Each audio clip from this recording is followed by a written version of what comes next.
kita bersahabat semua bangsa kita. Bangsa Indonesia saat ini tidak ada musuh, tidak ada musuh. Itu ya, saya syukuri, kita harus syukuri. Pembangunan juga berjalan lancar ya Pak, pembangunan berjalan. Pak, soal rencana pertemuan Gimana Pak? Makasih ya Pak. Prabowo sudah menunggu 2 tahun. Udah. Pertemuan yang sudah ditunggu-tunggu, Bang Habib, apakah karena memang akan menghasilkan perubahan konstelasi politik yang drastis? Saya nggak paham apa yang disebut perubahan konstelasi politik, tapi saya pikir kedua belah pihak punya ikhtiar yang baik, yaitu mengedepankan persatuan ya bangsa ini. Kita tahu kita punya tantangan-tantangan besar, tugas-tugas besar kebangsaan yang tidak mungkin dipikul hanya oleh satu pihak saja, hanya oleh satu golongan saja. Kita perlu menjalin kebersamaan ya agar bisa benar-benar memanfaatkan momentum sehingga tujuan kita bersama bisa tercapai. Oke, maksud saya perubahan konstelasi lebih kepada PDI Perjuangan masuk bergabung ke partai pendukung pemerintah, Bang Habib. Banyak opsi ya, apakah secara resmi akan bergabung dengan menempatkan kader-kader di kementerian ya, ataukah dalam konteks yang lebih luas mungkin tidak bergabung, tetapi tetap ya kita dalam satu kerjasama politik besar ya antara pihak di dalam dan di luar pemerintahan demi tujuan bersama. Jadi opsinya ada semua. Apakah termasuk opsi supaya PDI Perjuangan dengan Bu Megawati ini bisa menjadi penyeimbang? Karena di dalam Koalisi Indonesia Maju banyak sekali tokoh-tokoh besar.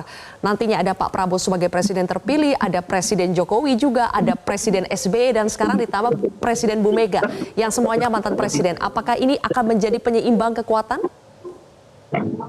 Pak Prabowo ya mendengar semua masukan dari tokoh-tokoh bangsa ya. Jadi bukan persoalan seimbang tidak seimbang. Situasi saat ini juga belum tentu tidak seimbang gitu kan. Jadi yang jelas Pak Prabowo punya ikhtiar, punya nawaitu ya untuk mendengar semua tokoh-tokoh bangsa dalam konteks dia menjalankan roda pemerintahan ke depan. Oke, baik.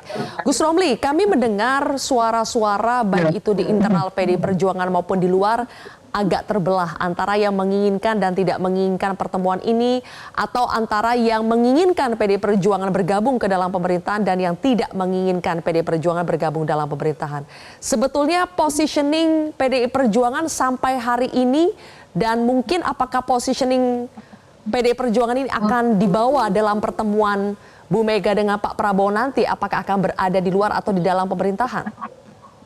Iya, Mbak, kalau terkait pertemuan antara Pak Prabowo dengan Ibu Megawati itu tidak ada perbedaan dalam internal PDI Perjuangan.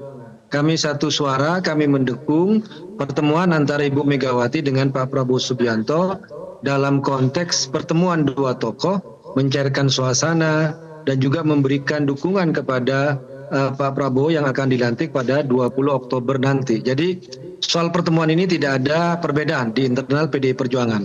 Nah, terkait posisi PDI Perjuangan berada di dalam atau di luar pemerintahan, tentu saja ini hak prerogatif dari Ketua Umum. Ya, kami kader kan hanya tinggal menunggu apa yang akan diputuskan oleh Ibu Ketua Umum, apakah ada dalam atau di luar pemerintahan. Namun yang kami ketahui bahwa dalam pertemuan dua tokoh ini itu tidak terkait soal ini, soal komposisi kabinet. Jadi tidak dalam konteks mau bergabung atau tetap berada di luar pemerintahan, tapi benar-benar pertemuan dua tokoh mencairkan suasana untuk menciptakan situasi yang kondusif, dan juga kami juga tidak dalam posisi yang GR ya, mau ditarik ke dalam pemerintahan. Tentu saya tidak, kami tidak dalam posisi itu, karena kan kami lihat sendiri dalam struktur koalisinya Pak Prabowo ini kan sudah sangat besar gitu kan.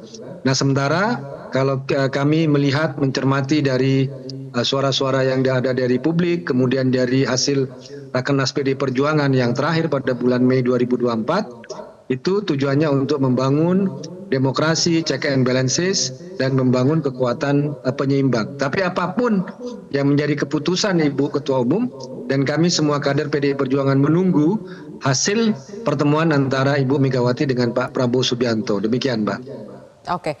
Mas Umam, bacaan Anda sebetulnya pertemuan ini akan lebih menguntungkan untuk pihak yang mana? Pihaknya Pak Prabowo dengan koalisi Indonesia Majunya yang sudah begitu besar, atau bagi PDI Perjuangan ini akan lebih menguntungkan pertemuan ini?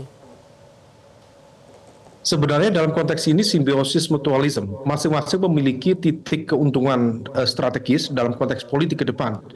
Memang betul PDIP belum tentu masuk dalam pemerintahan baru di bawah kekuasaan yang dipimpin oleh Prabowo Gibran. Tetapi masuknya atau tidak masuknya PDIP belum tentu kemudian menetralisir bahwa PDIP tidak memiliki kepentingan apapun. Kalau misal kita analogikan, misalnya sekarang semuanya sudah masuk dalam pesawat, sudah siap tinggal landas, semua partai sudah ikut berada dalam pesawat, PDIP yang belum. Kalaupun nanti kemudian PDIP tidak masuk di pesawat untuk tinggal landas, bukan berarti PDIP tidak akan menitipkan bagasinya. Artinya bahwa proses negosiasi, kompromi dalam konteks kepentingan akan tetap terjadi.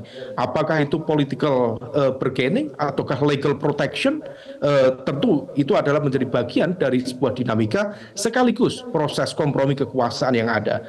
Dan di saat yang sama perlu juga dicermati, kalau misal kemudian PDIP akhirnya berada di kekuasaan, tampaknya kalau misalnya kita cermati teman-teman PDIP belakangan ini tetap meminta otonomi untuk tetap mampu atau bisa menyuarakan suara-suara kritis, menggunakan hak pengawasannya dan juga menyampaikan kritik-kritik secara terbuka kepada pemerintahan.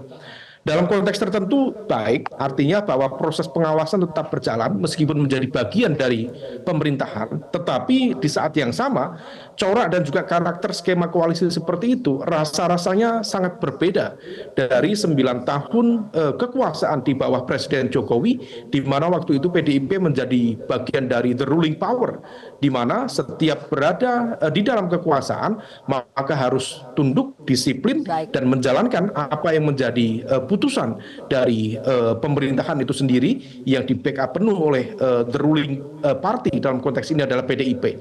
Nah, ini yang kemudian dianggap menjadi bagian dari ekspresi yang rasa-rasanya agak kurang konsisten. Tetapi kita lihat, kita cermati sekali lagi apakah PDIP akan berada di dalam ataukah di luar pemerintahan. Tetapi meskipun demikian bukan berarti bahwa PDIP tidak memiliki agenda kepentingan yang dinegosiasikan atau dikompromikan dengan kekuasaan baru ke depan. Baik, terima kasih sudah bergabung bersama kami Mas Umam, Bang Habib, dan juga Gus Romli. Terima kasih sudah hadir di Prime Time News hari ini.